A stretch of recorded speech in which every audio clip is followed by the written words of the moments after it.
findings as to the officer's conduct, even if we want to say to the officer's conduct in particular, Elias Montoya, at firing at the tire of the motor vehicle of Miss Farrell, doesn't in any way, it's not a defense or negate the fact that Miss Farrell fled, that Miss Farrell created this situation by not simply complying with the speeding ticket that Officer DeTavis was attempting to issue her on that date, Your Honor. So really, that's the only underlying issue that's before the court.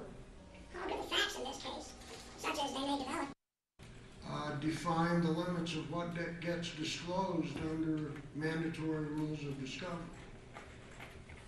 Well, Your Honor, in every case that what we deal with on discovery, and what our case law has demonstrated is there is a certain limit, and that's why I pointed out this situation is we have the video that shows the entire actions. You can see it clearly. It's demonstrated in DeTavis's video. The audio is clear. We have the audio from Officer Montoya. We have Officer Luna's video. So we have the recording of the incident. We have the dispatch recordings that were given to Mr. Maestas. So as far as it goes, I mean, there has to be some type of limits on discovery in general. It can't be, everything that's ever been involved in a state police case, in an aggravated fleeing case, with these officers, as far as their internal investigation. Again, that's where it hasn't really amounted to any relevance for that investigation. It doesn't make a fact, any determination by the state police doesn't make a fact in this case more or less true. And in fact, it invades in the province of the jury in determining whether Miss Farrell committed the crimes of child abuse, aggravated fleeing, and I believe possession of drug paraphernalia, Your Honor. All right. Now, Mr. Chavez, you've handed me, Mr. Montoya, a copy of Mr. Maestas' motion and Colfax, cause number 2013-96 CR, a motion to dismiss for failure to comply with the rules of discovery, which motion I granted after hearing. And I believe you do not want me to go back and listen to case matters that you did not inform me about. As the court's aware, I was covering that case, came in, and had it on the fly.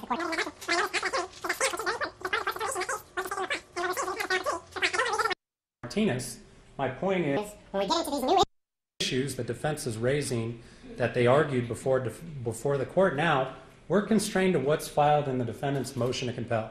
Their reply should not even be considered. It was filed untimely, and that's what I'm at, and not that it goes into substantial issues. The other part that I want to be clear about this hearing is the state responded to the issues that were raised in the defendant's initial motion. That's the only issues that should be at least decided in the motion to compel. Obviously, we can go into other issues, but when we're looking at the motion to compel that was filed by defense counsel, all those items I've indicated to the court. We've given them the safe pursuit policy and procedures of state police. We've given them all the videos and audios that we believe that exists. I've contacted multiple times state police to ensure that this is all of their reports. We've given them all the reports that we've received from state police. We've filed a witness list. The only issue that I see from the original motion to compel, and I believe it'd be unfair to start piggybacking some of these other items that Mr. Maestas is now attempting to discuss, is the only issue that we have is to deal with that internal investigation. Disputes and criminal cases which function under a set of rules that were designed to be mutual and self-executing without any involvement from the courts. Anytime there are discovery disputes so early in the proceedings, no case is simple. And I worry about the quote-unquote continuing to duty to disclose, pushing back pretrial conference dates and jury dates. That's what I'm worried about here. And certainly there's an aspect to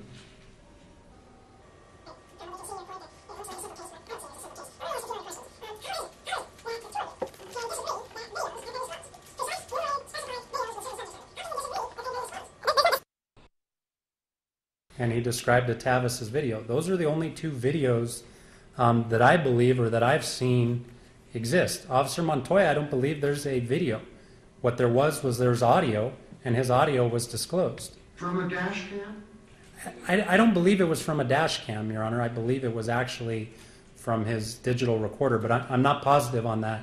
But he didn't have a video. I've asked multiple times.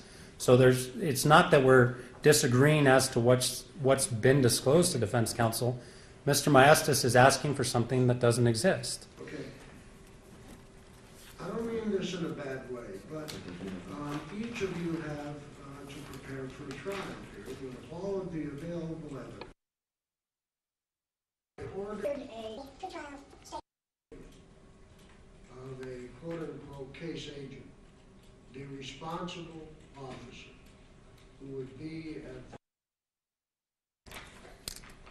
Yes, Mr. Chavez did tell me that gun belongs to Elias Montoya. That wasn't the point of the letters.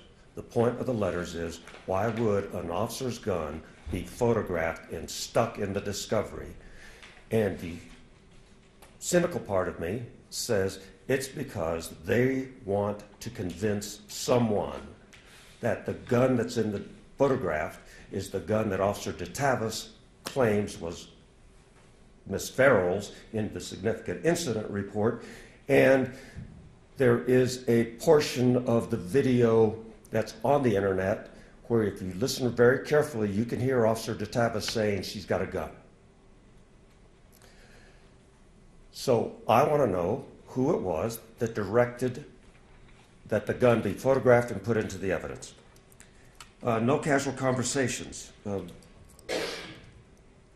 Chavez said, we shouldn't be doing this because we haven't had any casual conversations over the discovery that Mr. Maestas wants. Well, I filed a motion. I sent the email. He acknowledged receiving the email.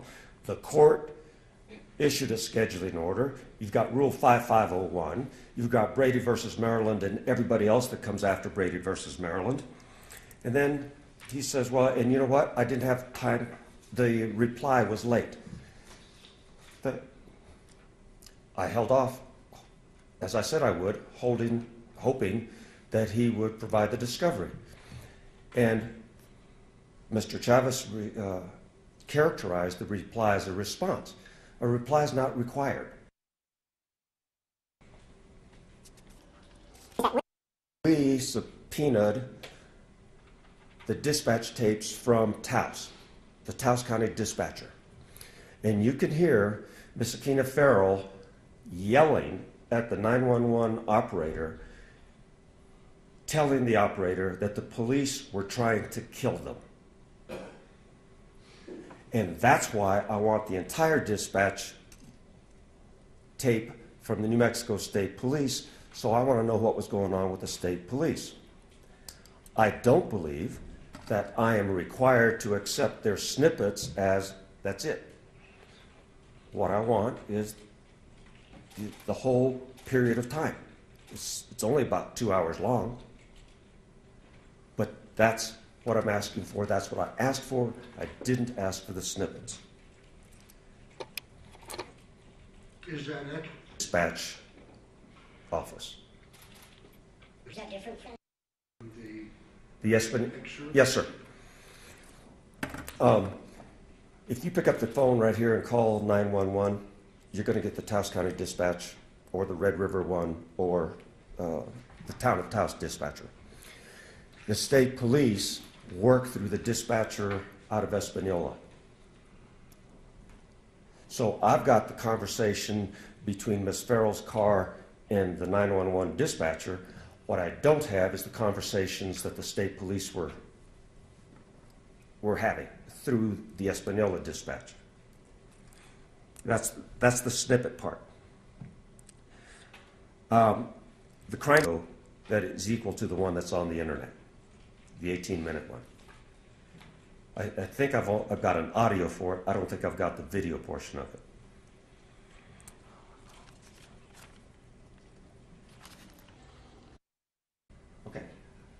All right.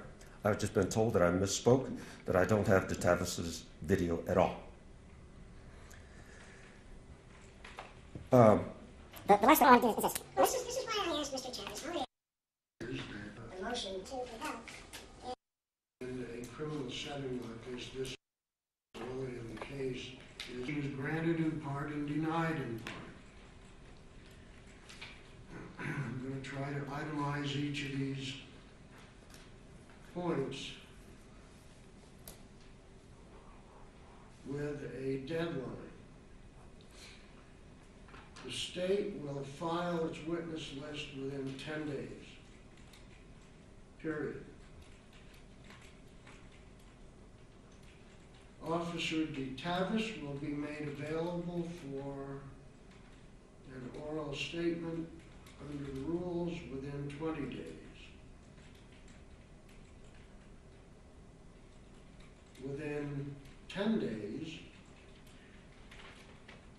the witness who is identified by the state as the creator of the excerpted dispatch recordings will prepare and submit through the state an affidavit that that person has listened to the excerpts, compared it to the totality, and will swear under oath that that is a complete and accurate excerpt of the recordings concerning this case.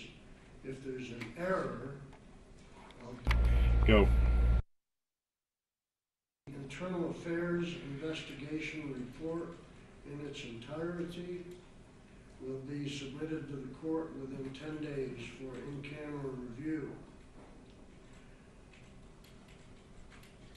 Using constitutional principles and the state rules of criminal procedure, I will consider disclosing all of it, some of it, or none of it. If I disclose some or all of it, it will be subject to a protective order that will keep it in the custody of only counsel, and any other persons To whose hands it should, they should necessarily go will be previously identified, and they'll be in the protective order. or that none was conducted, and if none was conducted, I want an explanation provided.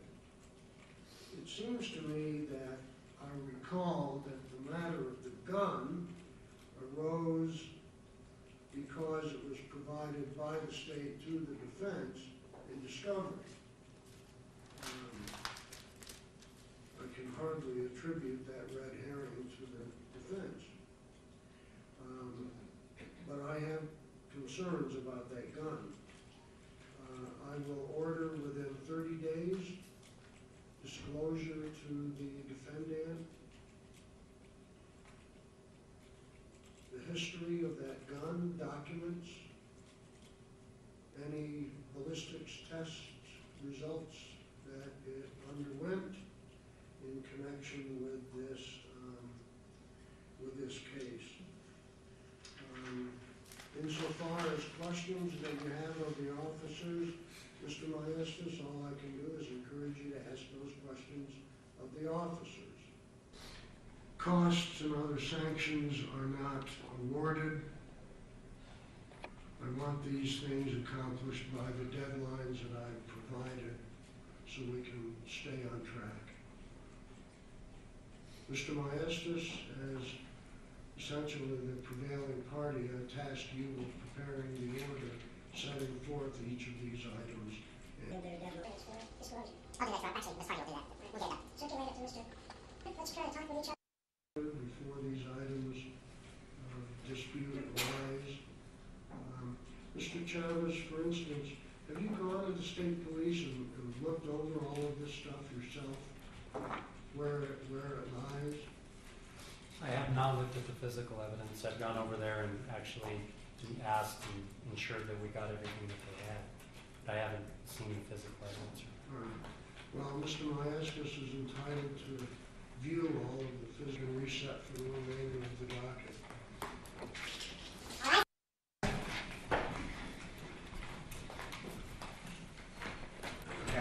It's Catherine. Kathryn.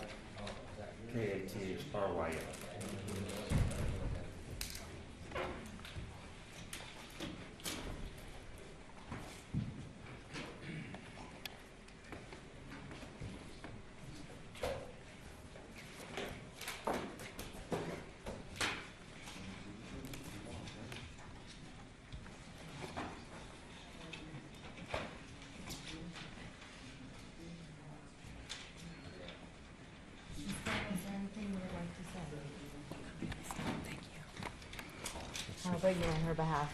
How are you doing? No, thank you. Do you have any reaction to what happened there? No comment?